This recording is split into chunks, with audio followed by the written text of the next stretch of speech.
Well, a well-known writer and researcher, Kalaburgi, has stirred a hornet's nest with his controversial statements.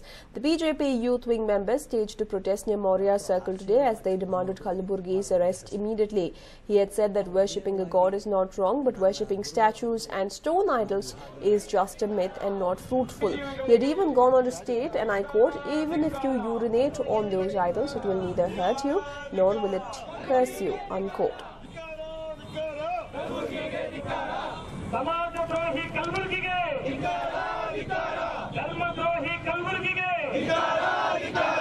ವಚನಹೀನ ಕಲಬುರ್ಗಿಗೆ ಸಮಾಜ ಘಾತುಕ ಕಲಬುರ್ಗಿಗೆ ಹಿಂದೂ ವಿರೋಧಿ ಕಲಬುರ್ಗಿಗೆ ಭಾರತೀಯ ಸಂಸ್ಕೃತಿ ವಿರೋಧಿ ಬರೋ ಭಾರತ್ ಮಾತಾ ಕಿ ಬರೋ ಭಾರತ್ ಮಾತಾ ಕಿ ಸಮಾಜ ಘಾತುಕ ಕಲಬುರ್ಗಿಗೆ ಹಿಂದೂ ನಂಬಿಕೆ ದ್ರೋಹಿ ವಿರೋಧಿ ಕಲಬುರ್ಗಿಗೆ ಮತಿಹೀನ ಕಲಬುರ್ಗಿಗೆ ಬಂಧಿಸಿ ಬಂಧಿಸಿ ಬಂಧಿಸಿ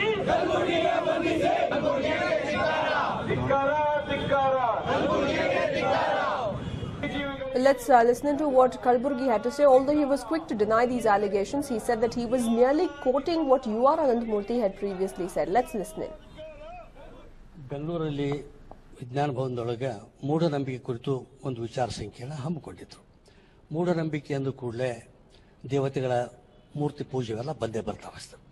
ಅದನ್ನು ಆ ವಿಜ್ಞಾನ ಭವನದೊಳಗೆ ಮೂಢನಂಬಿಕೆ ಕುರಿತಿರುವಂಥ ಈ ವಿಚಾರ ಸಂಕಿರಣ ಉದ್ಘಾಟನೆ ಮಾಡ್ತಾ ನಾನು ಹೇಳಿದ್ದು, ನಿರಾಕಾರ ದೇವರನ್ನು ನಾವು ಸಾಕಾರ ದೇವರಾಗಿ ಕಲ್ಪಿಸಿಕೊಂಡಿದ್ದೇ ಆದರೆ ಕಲ್ಪಿಸಿಕೊಂಡ ಕಾರಣ ಆ ಸಾಕಾರ ದೇವತೆಗಳ ಸುತ್ತ ಮೂಢನಂಬಿಕೆಗಳು ಬೆಳೆದು ಬಂದಾವ. ಕಲ್ಲು ಕಟ್ಟಿಯಿಂದ ನಿರ್ಮಿಸಿದಂಥ ಈ ಸಾಕಾರ ದೇವತೆಗಳಿಗೆ ಕಾಡುವ ಮತ್ತು ಕಾಯುವ ಶಕ್ತಿ ಇದೆಯೋ ಇಲ್ಲವೋ ಅನ್ನೋ ಪರೀಕ್ಷೆ ಮಾಡಲಿಕ್ಕೆ ಅನಂತಮೂರ್ತಿಯವರು ತಮ್ಮ ಊರೊಳಗೆ ಅಡಿಯೊಳಗಿರುವಂಥ ಒಂದು ಕಲ್ಲು ದೇವರಿತ್ತಂತೆ. ಅದರ ಮೇಲೆ ಗುಪ್ತವಾಗಿ ಹೋಗಿ ಮೂತ್ರ ಮಾಡಿ ಬಂದೆ. 2-3 ದಿವಸವರೆಗೂ ನನಗೆ ದೇವರು ಕಾಡ್ತಾನೆ ಅಂತ ಅನಿಸಿತ್ತು. ದೇವರು ಕಾಡಲಿಲ್ಲ. ಇವು ಇಂಥ ದೇವತೆಗಳು ಕಾಡುವುದಿಲ್ಲ, ಕಾಯುವುದಿಲ್ಲ ಅಂತ ನನಗೆ ಸ್ಪಷ್ಟವಾಯಿತು ಅಂತ ಅವರು ಬರ್ದಾರ ಅಂತ ನಾನು ಎಲ್ಲಿ ಬರ್ತಾರ ಅದು ತಮ್ಮ ಈ ಪುಸ್ತಕ ಬೆತ್ತಲೆ ಪೂಜೆ ಯಾಕೆ ಬೇಕು ಅನ್ನುವ ಈ ಪುಸ್ತಕ ಬರ್ದಾರ ಅಂತ ನಾನು ನಿನ್ನೆ ಸಭೆಯೊಳಗೆ ನಾನು ಹೇಳಿದೆ. ನಾನು ಅದಕ್ಕಾಗಿ ಇಂಥ ಪ್ರಯೋಗಗಳು ಇವರೇನು ಮೂತ್ರ ವಿಸರ್ಜನೆ ಮಾಡಿದ್ರೆ ಇಂಥ ಪ್ರಯೋಗಗಳು ಬೇಕೇ ಅಂತ ನಾನು ಅಷ್ಟೇ ಪ್ರಶ್ನೆ ಹಾಕಿ ಕೂಡದ ಅರ್ಥದೊಳಗೆ ನಾನು ಮಾತನಾಡಿದ್ದೆ. ಒಟ್ಟಾರೆ ನನಗೆ ಹೇಳಬೇಕಾಗಿದ್ದು ಅಂದರೆ, ಅನಂತಮೂರ್ತಿಯ ಬರವಣಿಗೆಯನ್ನು ನಾನು ಸಭೆಯ ಗಮನಕ್ಕೆ ತಂದಿದ್ದೇನೆ ವಿನಃ ದೇವರನ್ನು ನಂಬುವ ಮನುಷ್ಯ ನಾನು ಆಸ್ತಿಕ ಮನುಷ್ಯ. ನಾನು ದೇವರ ಇದ ಮೇಲೆ ಮೂರ್ತಿ ಮೇಲೆ ಅವ್ರ ಮೂತ್ರ ವಿಸರ್ಜನೆ ಮಾಡಿದ್ದದಲ್ಲ ಅದು ಸರಿಯಲ್ಲ, ಇವತ್ತಿಗೂ ನಾವು ಒಪ್ಪೋದಿಲ್ಲ.